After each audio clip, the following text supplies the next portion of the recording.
আল্লাহর কাছে ক্ষমা চাও, দুনিয়াটা কিছুই না রে যুবক। ওই কবরে যাওয়ার পরে গুনাহগারের কবরের দুই পার্শ্বের মাটির চাপ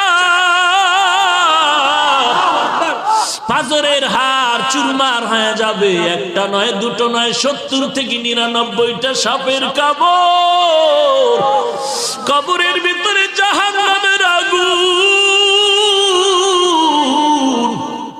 এরে বান্দা, এখনো কি আল্লাহর রাস্তায় ফিরে আসবি না?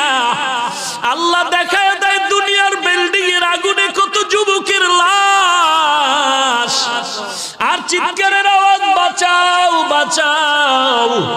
একটু চিন্তা করে দেখ, যখন আগুন লাগছিল শরীরের মধ্যে তখন ওদের কেমন লাগছিল, অবস্থাটা কেমন হয়েছিল। ওরা যখন আগুনের মধ্যে সবাই জানালা দিয়ে হাত দিয়ে কয়, কে আছো, আমাদের বাঁচাও। আমাদের ডানে আগুন, বামে আগুন, চতুর্দিকে আগুন। এই দুনিয়ার আগুন থেকে হাজার হাজার হাজার তাপের মাত্রার আগুন হবে জাহান্নামের আগুন। এরে যুবক, পায়ে হাত রেখে বলি, পাও দুটা আগাইয়া দাও। আমি তোর পায়ে ধরে বলি, আর গুনাহ করিস না রে যুবক, আর গুনার পথে যাইও না। নামাজ পড়ো, পর্দা করো, মা বাবার খেদমত করো, আল্লাহওয়ালাদের দোয়া নিয়ে চলো।